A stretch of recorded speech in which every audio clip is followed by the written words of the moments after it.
another blood-red sunset and yet another moon face, and still another 100 miles to my next resting place. Driving down the road, eyes on the horizon. Within my car, I'm all alone, but feeling good and feeling strong, knowing that this path I'm on brings me to myself. I'm driving. Hello, and welcome to Spirit Sherpa, the show that helps and encourages you on your journey to unlock your magic mojo. I'm Jules, your co-host. If you're a beginner to this work, go ahead and rewind back to episode 1. If you're intermediate, you can start with episode 98. And if you're advanced, you can start all the way to episode 200. Okay. With you and me, as always, to share her insights and her wisdom is the spirit doctor herself, Kelle Sparta. Hi, Kelle. How are you? Hey, Jules. Doing good. How are you? I'm crazy busy, but life is wonderful. I'm checking off my checklist for my projects. I'm like, yeah, getting them done. Yay. Yeah. And being productive feels so good. Oh my gosh. Yeah. Especially, instead of adding to it, I'm actually checking stuff off. So I'm excited. And we just finished I'm with to that point in my stuff too. So yeah, I feel you. I finished the rebrand and now I'm like, ooh, I can breathe. There's a novel concept, right? Yes. And we just got done with garden number 1. And so now we're going to till it up and then we'll start garden number 2. So we're in that in-between stage. In 100-degree plus heat. With 100-degree humidity. It's disgusting. Yeah. Y'all it's are disgusting. Nuts. That's all Can't I'm saying. Wait. It's nuts. Yeah. So you had an interesting thing to happen to you.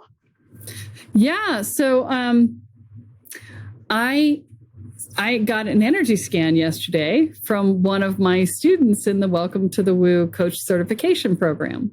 Yeah, that's not intimidating at all. Not at all. Well, Just saying. It's one of the things that I teach as part of the program, right? Is they learn how to do the energy scan process that I originated, right? And it's the process of learning how to look at everybody's blocks and see where they are in their evolutionary process and be able to identify, so every time you do a layer of work, you start off the layer with a ton of different blocks, and they usually relate to like 2 or 3 themes, right? And then as you work your way through the layer, the blocks become fewer and fewer until you get to somewhere between like 4 and 6, maybe 8 blocks. And then suddenly you're going boof through to the next level. And then you got a whole bunch more blocks again because you're at the next level and the blocks associated with that level come up, right? And so, I always tell people, look, don't take it as a report card, take it as an indicator of where you are on this level, because, there's nothing to tell you what level you're on and all the other things. And report cards don't matter in spiritual work. So let go of the concept, right? The upshot is that, he was learning how to do the energy scan process, and he had done a bunch of practice sessions and then, did the gulp because he had to do a session on me. You get a choice of doing it on me or on Kathy, right? And, then we give feedback on it, right? And so he did his session on me, and it was so funny because, I've recently stepped into this very calm, very still space in my insides, right? Where I'm just like, I can't hold on to anything for too long. And in terms of, upset or anything, worry is just gone. I don't know where it went, but it's gone. And, I'm just in this very quiet place inside. And so, he jumped in to my aura and he's like, it's coffin quiet in here. I'm like, coffin quiet. As in COFFIN. Yes. Wow. And so, I pointed out that, perhaps you should look at your definition of peace and stillness and see how it's connected to death, because your experience of peace and stillness is you're associating it with death. And so, we should really think about how that works for you. And, he was just like, I don't know what to do. He's like, that's just crazy. And he was like, maybe I'm just not seeing it. I'm like, no, that's exactly where I'm at. It's okay. Like you've got it right. It's okay. And then he hops into my crown chakra to take a look, and he's like, oh my God. And I'm like, what? He's like, my entire forehead just started burning. He's like, my head is tingling and everything is, and I'm like, oh yeah, sorry. That's the energy level I run. Like, that's my default energy level there, honey. I'm sorry. You can dial it back. It's okay. You can dial it back. But yeah, it was pretty funny. When he disconnected, he was like, oh, thank God. I just dropped like 15 degrees of temperature. And I said, now you know why I'm always hot. It's a built-in power surge. Oh my God. I'm just like, people are like, oh, I'm cold. I'm like, I'm never cold. I'm never cold. Are you cold? Come here. Let me hug you and steal your cold and give you the extra heat I have. I'm never cold. Yeah. Oh my gosh. That is hilarious. So that was fun yesterday. So that's so cool. This is part of the thing, right? Is that everybody, that's just how it goes. We all have to go through the process of doing it on somebody else. And, you get to the point where you're like, okay, I feel like I've got a sense of this. And then you'll come across somebody who has something totally different than anything you've seen before. And so, this is part of the learning process as you go through, is that, as you're doing this, you're building your communication with your guides. And so he ran across something, I don't even remember what it was now, but he was like, does this mean anything to you? And I'm like, not to me, but it's your symbolic language with your guides. So the question is, what does it mean to you? And if you don't know, you need to ask your guides. And he's like, well, but I've seen things before. And I'm like, yeah, but you're always going to be being given new symbols to work with. Your guides will add to your vocabulary almost every single time that you do a reading. There will be something that they hand you that you go, I don't know what this is. I've done 3,000 of these things, and they still hand me things that I go, whoa, what is this? I don't know. Tell me. And I just have to sit and wait for the answer. But that's the way it works. So I take it he passed. He did. Yes. He did. Yay. So he's going to do some more practice too, because, he had to memorize a little bit more, because he was like, oh, I was turning the video off at the beginning and then just reading. I'm like, no. You gotta have the conversation first, which means you have to know what you're saying. You can't just read it. And he's like, oh, okay. So yeah, he's got a little more memorization to do of, get his pattern down for how to introduce the conversation, how to get things moving in the beginning. I always have everybody turn their video off for doing the energy scan itself, because that way the person on the other side knows that you are reading their energy and not their body language or their micro expressions or anything else. And it also is useful for the reader because, 90% of the time I got my eyes closed, right? They're just going to be staring at me with my eyes closed. So it serves both sides. So, yeah.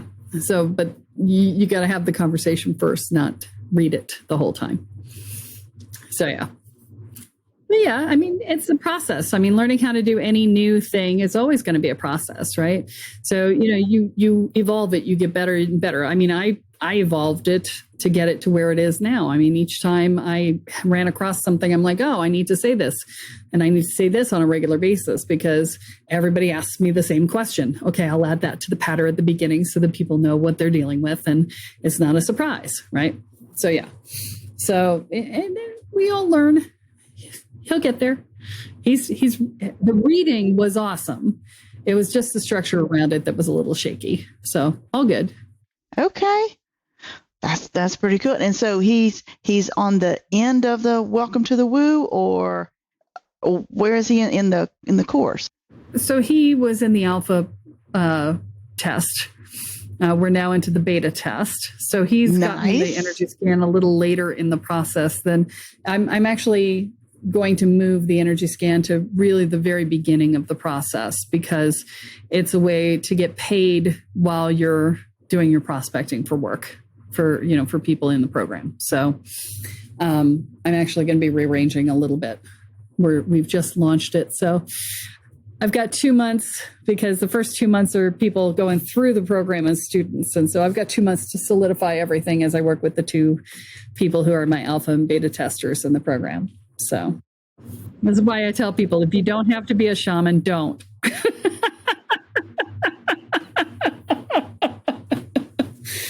No fucking days off, man. No days off. No days off. Well, today we're going to be talking about finding and removing portals from your home. And this was suggested by one of our wonderful listeners, Megan Tween, and a student of mine, and a student, and a friend of mine. So from Megan. So thank you, Megan, for this one. So with portals, and side note, Mitch and I have been watching a show. It's on History Channel, and it's The Secret of Skinwalker Ranch. And we've been watching the progression, right? And they finally are getting down to the wire where Travis, he's like the PhD scientist, dude and all that. He's like, okay, everything points to this thing as a portal. I'm not sure about the wormhole, but everything points to it's a portal. And then that's where kind of like they stopped it, and then until next week, because they're doing all of this, all these experiments and everything, and everything's pointing to it's a portal. You see things going in and you see things coming out, it's crazy with all that stuff. So in our house, this is a huge ranch that this is happening at. Now we're going to take it to my little old, 1,200 square foot house. I don't want alien ships and everything coming in and out and portals and all that. The concept of a portal is the same whether we're talking about a alien sort of technology portal thing or an energy portal to other dimensions, right? To the astral plane, to another dimension, to whatever, right? The concept is the same. It's an energetic structure through which things pass, right? And so, let's first talk about the reasons why you might think you have a portal. Okay. If you have wards up on your house and shit is still showing up in your house, then you probably have a portal. Okay. That portal could be a variety of different things. Could be if it's fae coming through, if it's a fairies coming through, it could be shiny surfaces in your house that are serving as a portal, mirrors, reflective surfaces of any kind. If it's other things, then that would be just an energetic portal, right? So I remember in the magic house, right? We had these doors and windows, energetic doors and windows that showed up in the basement. And, one of my roommates at the time was like, oh, let's open this and see where it goes. That's a bad idea. How about we not? How about we talk to the... I just made Jules snort for water. Pretty much. Yep, went right up the nose. That's a bad idea. Oh my gosh. You win. Yeah, I just did that, y'all. Just letting you know, because that shit was funny. I ain't even gonna lie. That's a bad idea. Let's not. I mean, oh my God. Let's see where this goes. Really? No, you call the house warden immediately and you tell them to deal with it, because that is not what you do. If that's a scene from appear, this is part of it. Became one of our rules in the magic house. It's like, do not open doors and windows that you don't know where they go. If doors and windows appear of their own accord, do not open them, or do not wait for them to open. Report it to the house warden immediately. That was one of the rules of the house, because this shit happened. That's like out of a bad horror movie. But it's, when you're new, when you're bright and shiny, you go, ooh, I wonder what this is. And it's like, oh, it's a portal of hell. How about that? How about you think that Any portal that shows up in your house may, in fact, be a portal to hell and should be treated as such. Okay? Don't open it. It's a bad idea. This is the part in the horror film where everybody's screaming at the screen going, no! And the idiot does it anyway, right? Yeah, it's that. So, but yeah, I mean, if random things are coming into your house then and you have good protections up on it, then you've probably got a portal. That's how that works. So we'll start with that. So that's how you identify that you have one. Then how do you find it? So there are a number of ways that you can do it. I mean, I just go looking for it with my third eye, right? I go in and just imagine the house and I look for the bright spot in the house or the dark spot in the house. It depends on what kind of energy it's running, right? And so, that's to me is the easiest. But if your second sight isn't so great, you could do it with dowsing rods. Dowsing rods would be a great way to identify where the portal is because it's going to have extra energy or it's going to move energy differently. And so it's either going to be sucking energy out of your house or shoving energy into your house or messing with the energy in sort of a bubbly formation. It just depends on the type of portal you've got as to what it does. And I find oddly that they're most often in the basement. I don't know why that turns out to be, but that turns out to be where they often show up. So I would start looking in the basement if you have one.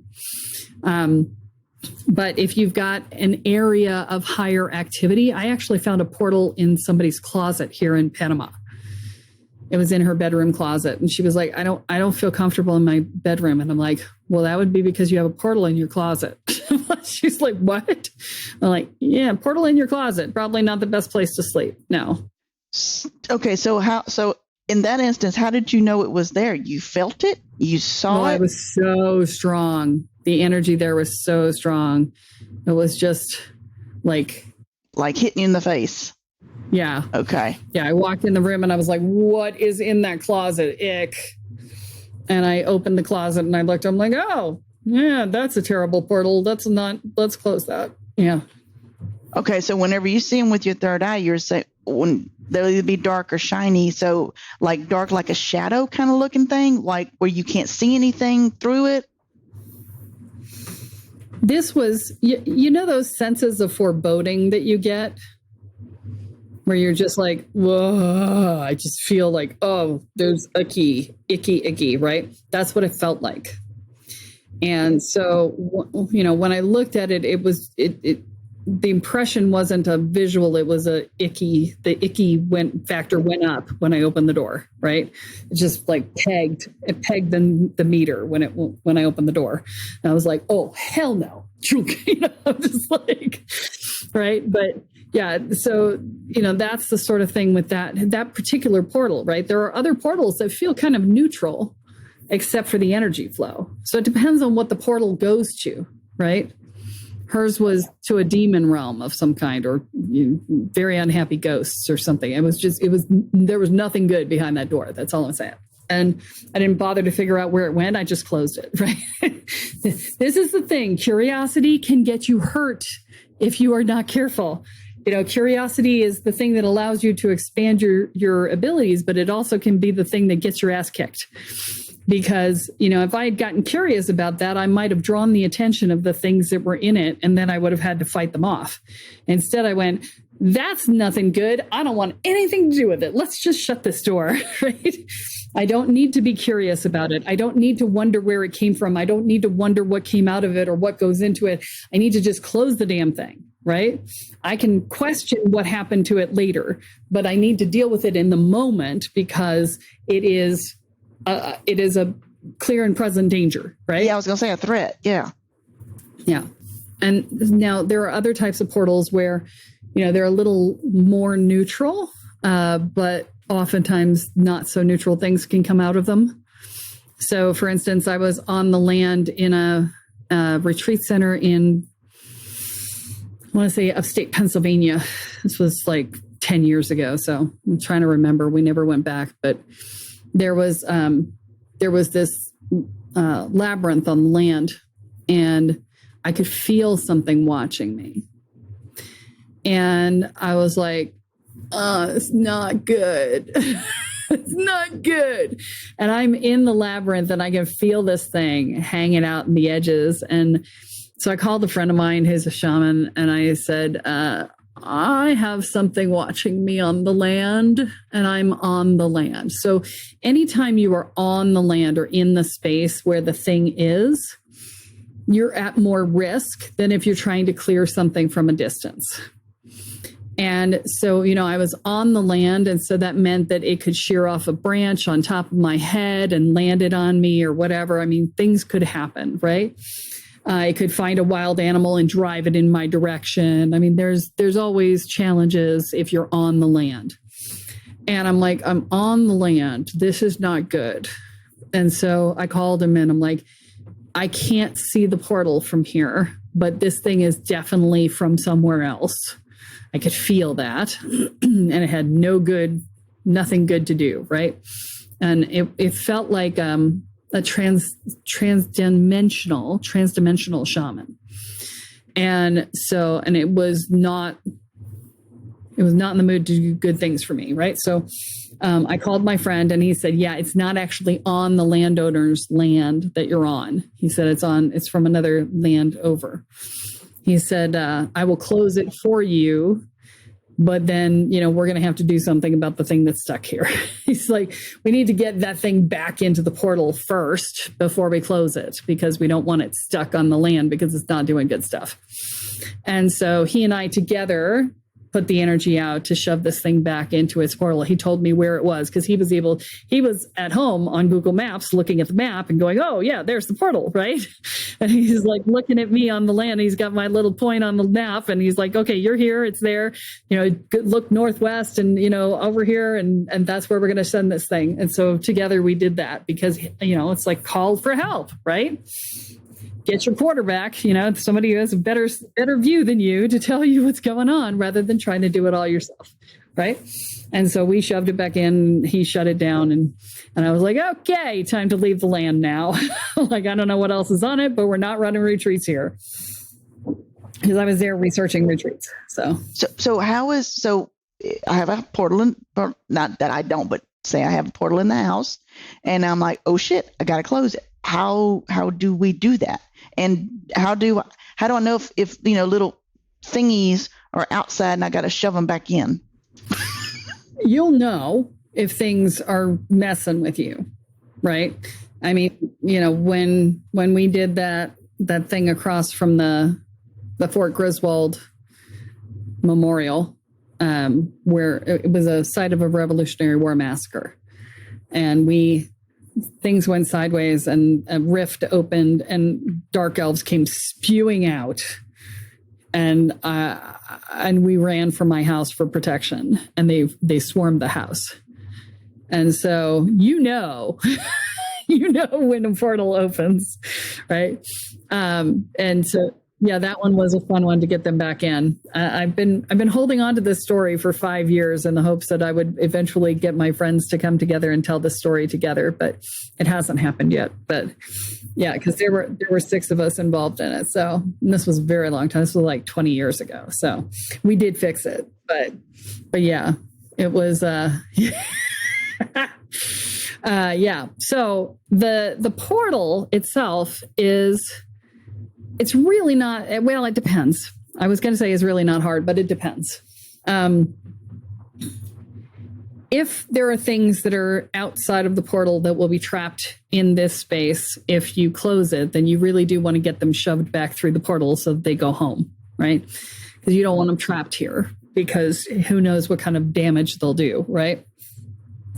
And so getting them back in it's an exercise in creativity, okay? Because it's a process of trying to make them want to go back, right? You've got to get them to come back to the portal to begin with, and then you've got to get them to go through it.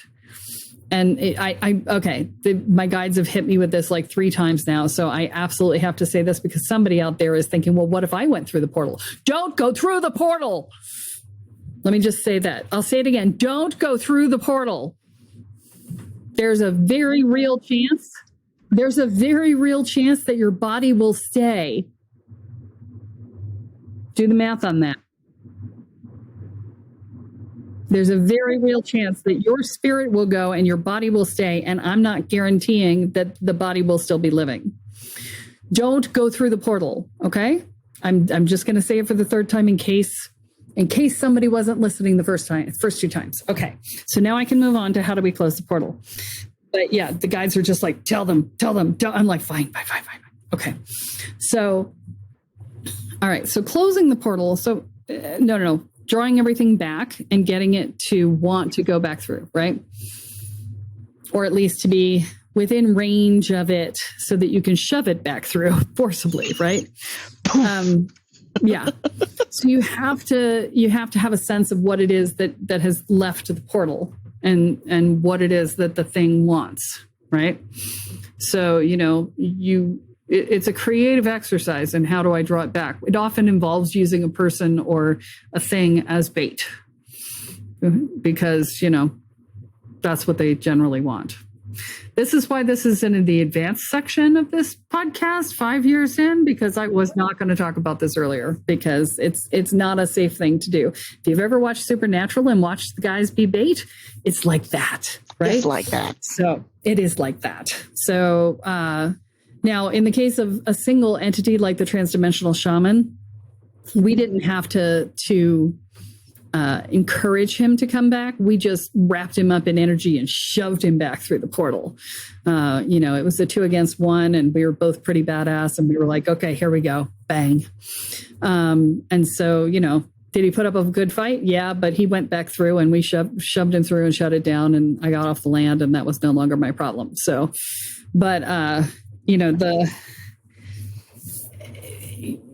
so if it's one thing, that's fine. With the dark elves, it took a lot more effort than that to get them back through. We had to use somebody as bait who volunteered, by the way, and bring them back in and then shove them back through and then seal it back up. And it really did not want to seal. I spent months after we sealed that one because they kept trying to come back through. And I spent months walking that land, sealing it back up and sealing it back up and sealing it back up and sealing it back up because it just was not giving. Now, this was 20 years ago, so my skills weren't as good either, right? So, but yeah, sometimes they fight back and they want to keep coming through. But most of the time, this was a Revolutionary War massacre site, right? It had a lot of energy in it, sympathetic energy to support ugly things happening on the ground, right? It was bathed in the blood of people who had been massacred. That site was just, it was a bad place to do magic ever because of that. And we were stupid. See, that's what you tell me. If you're going to fuck up big. Just be able to fix it. So fuck it up so hard, this is a lesson. Do not do this. Yeah. Yes. Yeah. We were stupid. We should not have done magic. Well, 20 years ago. One person started this, and it wasn't me. And he knows who he is. And he's like, he. No. He was like, oh shit, I fucked up. I'm so sorry. And I knew better. Just like, yeah. So yeah, it was like that. So in your home, now that I've scared the crap out of you, in your home, it is unlikely that you will have something that is at this level, right? Unless there's been somebody doing massive magic in your house and doing stupid shit with it, right? Which can happen. I mean, there are people who summon demons, don't know how to handle them, and then leave them in the house and move because they don't know how to do it, right? But those houses, anybody who's anywhere aware, you walk in and you go, oh, hell no. I looked at one of those when I was like 21 years old, and I was not even fully into this. I mean, I've been raised in the new age stuff, but I hadn't gotten into this other stuff. And I walked into this house and my husband was like, I love it. And I was like, I will not step foot in that house. And he's like, what? I'm like, it is dark. It is physically dark. And he's like, there's nothing. It's bright and shiny, and there's windows everywhere. It's beautiful. I'm like, I am not stepping into that house. I don't know what was in that house, but the me who was like still a baby about this stuff was like, I ain't going anywhere near that. That's what a house looks like when it's had a demon, left behind. And I was like, I was having none of it. So, unless you're in a house like that, any portal that shows up is likely going to be mostly benign, right? It'll be, random things may wander in and out from the astral or from other dimensions or whatever. And you're just like, okay, you just make an announcement and to everybody who's come through and you say, this portal is closing now. If you want to go back through, you have 10 minutes, make it so. And you wait 10 minutes and you close the portal, and that's it. And when I say close it, how do we do anything when we do magic? With intention. Yes, we intend to do it. So you close your eyes, you imagine the portal in front of you, and you take your hands and you make a closing movement and you go closed, and boom, portal closes. It should not be much harder than that, unless it's like one of the things like I talked about. One of the other things. Yeah. If you have something at that level, you need to go ask for help. You need to call Karen. I was going to say. Yeah, call Karen at ghostbe-gone.com. And she will help you because that's what she does. She helps clear houses and get rid of ghosts and put words up on houses and things like that. Give her a call and she can help you if it's something beyond your abilities. But this far into the podcast, if you have been practicing regularly and doing your stuff, then you're probably capable of doing this one on your own for most cases that you would find in your house. The things that showed up in our basement in the magic house, they were benign. We just said, go away. You're not welcome here. And they just went poof. And that was it, because they hadn't actually opened yet. 2 questions. When we close, because I can see somebody doing this going, well, I'll just put a padlock on it, or something like that. We're talking like sealed. There's no handle. There's no nothing. It's just like zzz, and then erase it from your reality. Yes. Yes. I can see that. I saw it. I'm like, there's going to be a padlock. And they're like, well, look, I have the key, trying to be all cute and everything. That's not a good idea. Right? No. Okay. Now, if I have my wards in place properly and have, like locked all, I learned this the hard way. Yeah. The Fae they know loopholes. So, take, yes, they do. So even though when you're living in, an RV, the shiny surfaces that you liked on the big house where your mama stays, it does not transfer to your RV that you're living in. They're like, yeah, that's cute. That's a loophole. I'm like, oh, we're all on the same land. It's all the same house. No, bitch, it ain't. So, and they were like, oh, we're going to have fun now. So I had to relock, to lock everything and do my wards and all that. So if all that is done, can a portal just pop up on its own, or the wards take care of that? They're interdimensional, so there is a chance. It depends on how you set your wards. If you set your wards and the wards say no portals allowed, then that's set in the space. So if you include that in your wards, then no, they shouldn't show up. And I say shouldn't because, shouldn't do. I had a boyfriend once who was a QA engineer, and he used to say should and do are 2 different things, sunshine. Because his programmers would say, well, it should do this. And he's like, but it doesn't, And so, I just had a conversation with a client of mine recently, and they're evaluating whether or not they want to stay where they are. And so they've been like unconsciously pulling up roots, and their wards are failing. And it's like, yeah, when Kathy was getting ready to leave Boston, she lived with us, and she was getting packed and ready to go. And the wards started to fail because she had done the wards with us.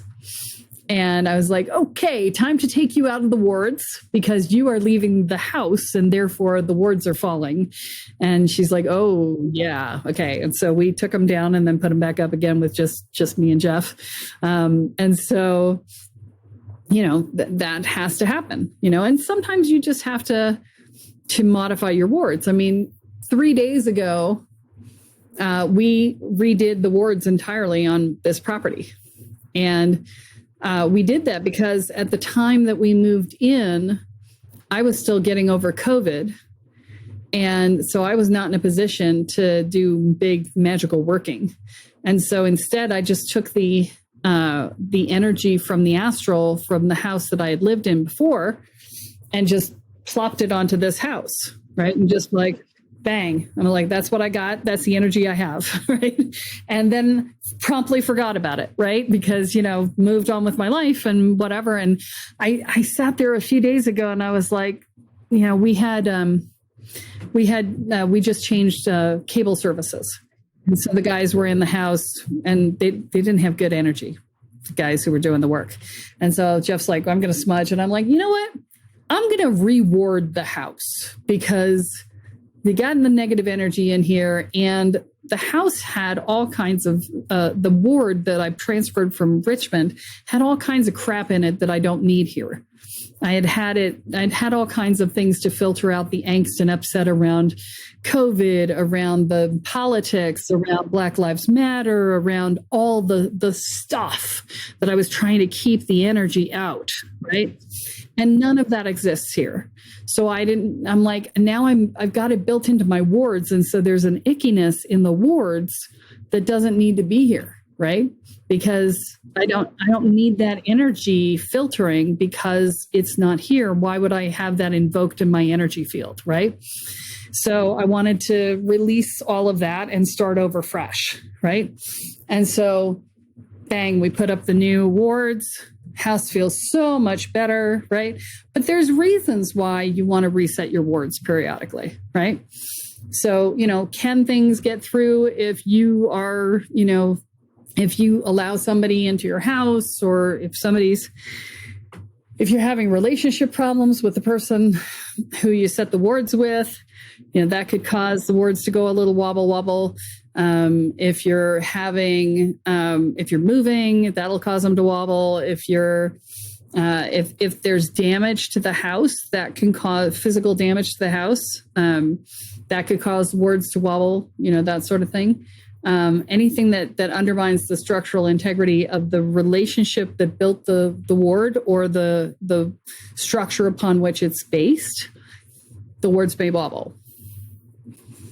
So, but funny story, we just had somebody in one of my groups who there was a guy running away from a house that had blown up. Pretty sure it was meth lab. The guy had meth and fentanyl and all kinds of stuff on him. And an off-duty police officer lives across the street from her. And the guy had a gun and the police officer didn't have his service weapon on him. And so he tried to pin the guy to her fence with his car, because that was the only thing he could do to try and get this guy to not be dangerous around the neighborhood. And the guy managed to squeeze out of the way of the fence, and the guy went through the fence. So the police officer went through the fence, but the guy who was the challenged guy didn't make it through the fence because her wards were there. He couldn't have been pushed through the fence because her wards were there. So that's hilarious. Fence, I love this. Isn't that great? I have so many stories about my clients who have warded their houses and had really unusual things happen that were like, oh, the ward worked. Yeah. Guy couldn't make it into her yard. It's just like, it's awesome. Right. Well, mine, I have it set where unless you are invited, you are not allowed in. And may the thing that causes you the most, horriblest death and most pain kill you, if you try to break through the ward. So, because I got that from you. Woman. So I got it from you. Remind me not to come onto your property.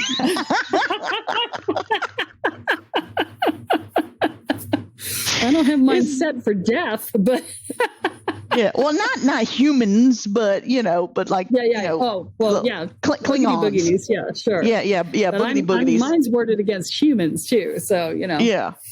Well, because I said if you have ill intent toward us or the home or property, you can't find my house.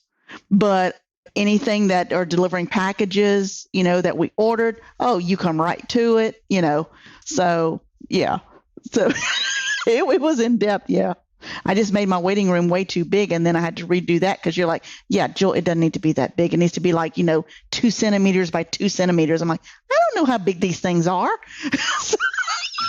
Physical space doesn't matter in the energetic. Yeah. So. Oh, well, this has been so interesting.